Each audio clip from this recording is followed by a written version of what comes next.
सभी को नमस्कार। करियर प्रेस चैनल पर आप सबका स्वागत है। डिक्शन लिखने के लिए तैयार रहें। Ready, start.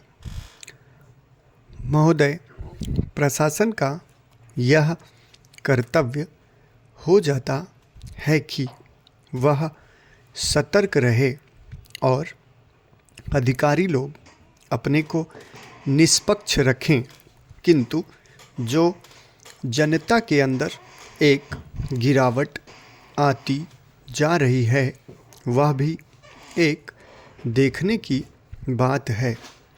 इसलिए मैं चाहता हूँ कि सरकार कोई ऐसा प्रयत्न करे जिससे कि भ्रष्टाचार को रोकने के लिए जो लोगों का नैतिक स्तर ऊंचा होना आवश्यक है उसको ऊंचा किया जा सके। उसके लिए जो भी वह कर सके करे। मुझे कहना तो बहुत कुछ था, लेकिन चूंकि मेरा समय समाप्त हो गया है, मैं अब और कुछ नहीं कहूँगा। महोदय, इसलिए मैं माननीय रक्षा मंत्री महोदय का ध्यान इतिहास की उस चेतावनी की ओर दिलाना चाहता हूँ कि हिमालय की चोटी पर जिसका अधिकार रहा है उसका गंगा और यमुना के मैदान पर भी अधिकार रहा है। हम इस आशा में नहीं रह सकते कि हम दुश्मन को हिमालय की चोटी से उतरने दें और फिर मैदान में उसका मुकाबला करें।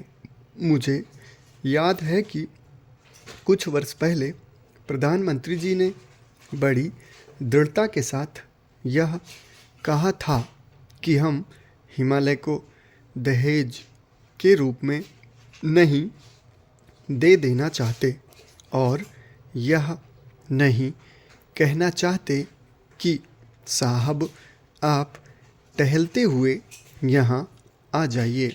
हम नहीं चाहते कि वहाँ पर कोई मुकाबला ही ना हो।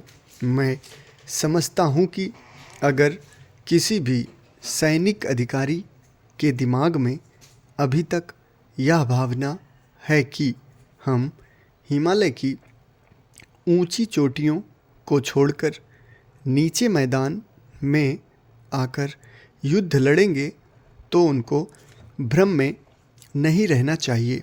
यह एक घातक बात होगी, एक आत्मघाती नीति होगी।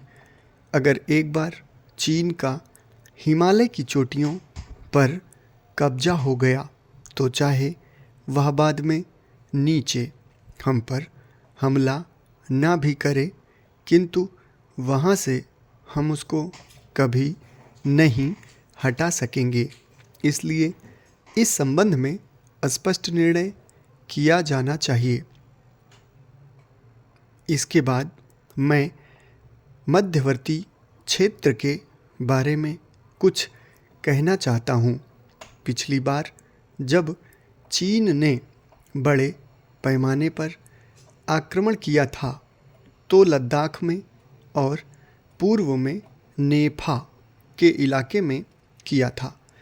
मध्यवर्ती क्षेत्र में मिडिल सेक्टर में लड़ाई नहीं हुई थी, लेकिन मेरा अपना अनुमान है और बहुत से लोगों का इस बात की आशंका है कि अगर अब कभी चीन ने दोबारा हम पर आक्रमण किया तो वह मिडिल सेक्टर में करेगा। इसके कई कारण मालूम पड़ते हैं। समाप्त। धन्यवाद।